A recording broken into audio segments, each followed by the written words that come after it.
I reach my street 5 minutes before I usually do, according to my watch, which is the only adornment abnegation allows, and only because it's practical. It has a gray band and a glass face. If I tilt it right, I can almost see my reflection over the bands.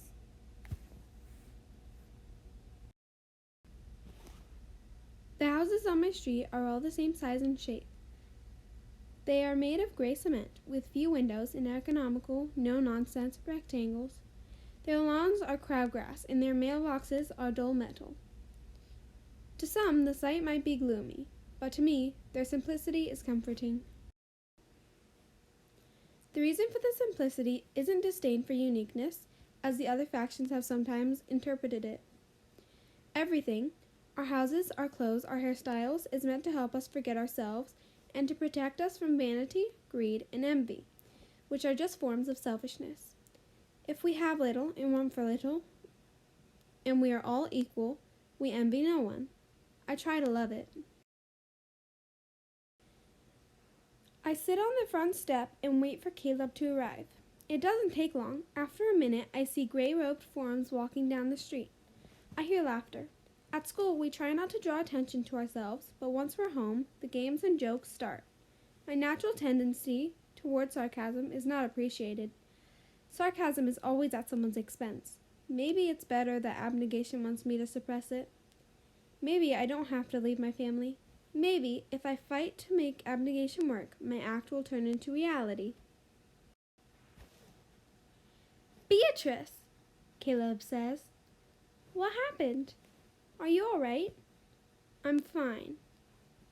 He is with Susan and her brother Robert, and Susan is giving me a strange look, like I am a different person than the one she knew this morning. I shrug. When the test was over, I got sick. Must have been the liquid they gave us. I feel better now, though. I try to smile convincingly. I seem to have persuaded Susan and Robert, who no longer look concerned for my mental stability, but Caleb narrows his eyes at me, the way he does when he suspects someone of duplicity. Did you two take the bus today? I ask. I don't care how Susan and Robert got home from school, but I need to change the subject. Our father had to work late, Susan says, and he told us that we should spend more time thinking before the ceremony tomorrow. My heart pounds at the mention of the ceremony. You're welcome to come over later if you'd like, Caleb says politely. Thank you, Susan smiles at Caleb. Robert raises an eyebrow at me. He and I have been exchanging looks for the past year as Susan and Caleb flirt in the tentative way known only to the abnegation. Caleb's eyes follow Susan down the walk. I have to grab his arm to startle him from his daze. I lead him into the house and close the door behind us. He turns to me. His dark, straight eyebrows draw together so that a crease appears between them. When he frowns, he looks more like my mother than my father. In an instant, I can see him living the same kind of life my father did, staying in abnegation, learning a trade, marrying Susan, and having a family. It will be wonderful. I may not see it. Are you going to tell me the truth now? He asks softly. The truth is, I say, I'm not supposed to discuss it and you're not supposed to ask. All those rules you bend, and you can't bend this one? Not even something this important? His eyebrows tug together and he bites the corner of his lip. Though his words are accusatory, it sounds like he is probing me for information. Like he actually wants my answer. I narrow my eyes. Will you? What happened in your test, Caleb? Our eyes meet. I hear a train horn, so faint it could easily be the wind whistling through an alleyway. But I know it when I hear it. It sounds like the Dauntless calling me to them. Just don't tell our parents what happened, okay? I say. His eyes stay on mine for a few seconds, and then he nods. I want to go upstairs and lie down. The test, the walk, and my encounter with the factionless man exhausted me. But my brother made breakfast this morning, and my mother prepared our lunches, and my father made dinner last night, so it's my turn to cook. I breathe deeply and walk into the kitchen to start cooking. A minute later, Caleb joins me. I grit my teeth. He helps with everything. What irritates me most about him is his natural goodness, his inborn selflessness. Caleb and I work together without speaking. I cook peas on the stove. He defrosts 4 pieces of chicken. Most of what we eat is frozen or canned because farms these days are far away. My mother told me once that a long time ago there were people who wouldn't buy genetically engineered produce because they viewed it as unnatural. Now we have no other option. By the time my parents get home, dinner is ready and the table is set. My father drops his bag at the door and kisses my head. Other people see him as an opinionated man. Too opinionated, maybe, but he is also loving. I try to see only the good in him. I try. "How did the test go?" he asks me. I pour the peas into a serving bowl. "Fine," I say. I couldn't be candor. I lie too easily. "I heard there was some kind of upset with one of the tests," my mother says. Like my father, she works for the government, but she manages city improvement projects. She recruited volunteers to administer the aptitude tests. Most of the time, though, she organizes workers to help the factionless with food and shelter and job opportunities. "Really," says my father. "A problem with the aptitude test is rare." I don't know much about it, but my friend Aaron told me that something went wrong with one of the tests, so the results had to be reported verbally. My mother places a napkin next to each plate on the table. Apparently the student got sick and was sent home early. My mother shrugs. "I hope they're all right. Did you two hear about that?" "No," Caleb says. He smiles at my mother. My brother couldn't be candor either. We sit at the table. We always pass food to the right, and no one eats until everyone is served. My father extends his hands to my mother and my brother, and they extend their hands to him and me. And my father gives thanks to God for food and work and friends and family. Not every abnegation family is religious, but my father says we should try not to see those differences because they will only divide us. I'm not sure what to make of that. "So," my mother says to my father, "tell me." She takes my father's hand and moves her thumb in a small circle over his knuckles. I stare at their joint hands. My parents love each other, but they rarely show affection like this in front of us. They taught us that physical contact is powerful, so I've been wary of it since I was young. "Tell me what's bothering you," she adds. I stare at my plate. My mother's acute senses sometimes surprise me, but now they chide me. Why was I so focused on myself that I didn't notice his deep frown and his sagging posture?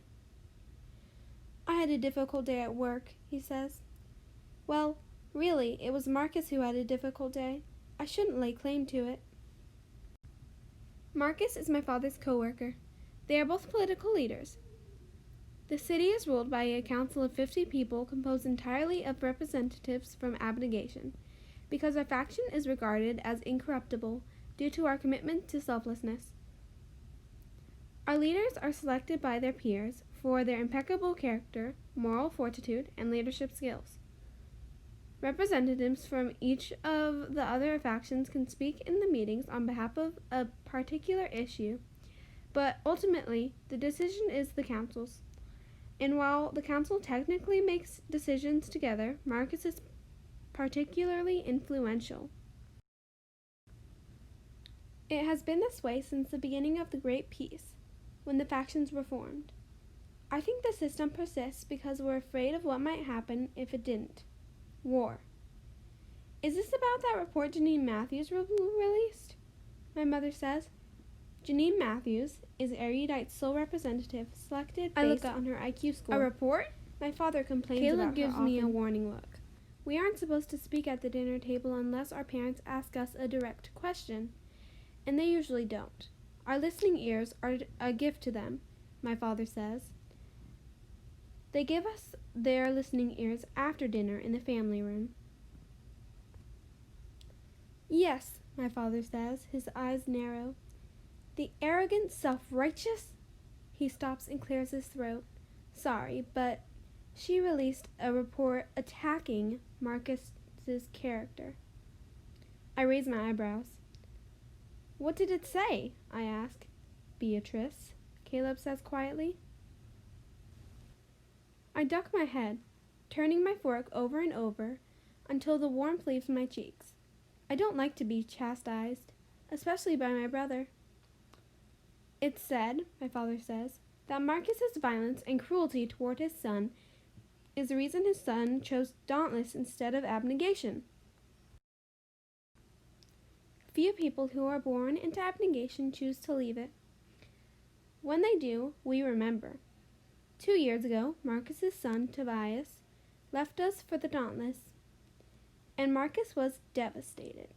Tobias was his only child, and his only family since his wife died giving birth to their second child.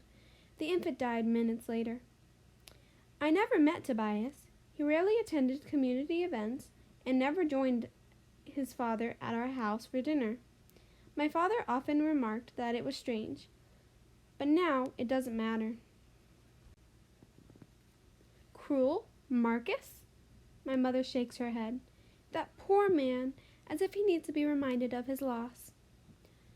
Or of his son's betrayal, you mean? My father says coldly. I shouldn't be surprised at this point. The erudite have been attacking us with these reports for months. And this isn't the end. There will be more. I guarantee it. I shouldn't speak again, but I can't help myself. I blurt out, Why are they doing this? Why don't you take this opportunity to listen to your father, Beatrice? My mother says gently. It is phrased like a suggestion, not a command. I look across the table at Caleb, who has that look of disapproval in his eyes. I stare at my peas. I am not sure I can live this life of obligation any longer. I am not good enough. You know why, my father says. Because we have something they want. Valuing knowledge above all else results in lust for power, and that leads men into dark and empty places. We should be thankful that we know better. I nod. I know I will not choose erudite, even though my test results suggested that I could. I am my father's daughter. My parents clean up after dinner. They don't even let Caleb help them, because we're supposed to keep to ourselves tonight instead of gathering in the family room, so we can think about our results. My family might be able to help me choose if I could talk about my results, but I can't. Tori's warning whispers in my memory every time my resolve to keep my mouth shut falters. Caleb and I climb the stairs, and at the top we divide to go to our separate bedrooms. He stops me with a hand on my shoulder. Beatrice, he says, looking sternly into my eyes, we should think of our family. There is an edge to his voice. But we must also think about ourselves. For a moment, I stare at him. I have never seen him think about himself. Never heard him insist on anything but selflessness. I am so startled by his comment that I just say what I'm supposed to say. The tests don't have to change our choices. He smiles a little. Don't they, though? He squeezes my shoulder and walks into his bedroom. I peer into his room and see an unmade bed and a stack of books on his desk. He closes the door. I wish I could tell him that we're going through the same thing. I wish I could speak to him like I want to instead of like I'm supposed to. But the idea of admitting that I need help is too much to bear, so I turn away. I walk into my room, and when I close my door behind me, I realize that the decision might be simple. It will require a great act of selflessness to choose abnegation, or a great act of courage to choose dauntless. And maybe, just choosing one over the other will prove that I belong. Tomorrow, those two qualities will struggle within me, and only one can win.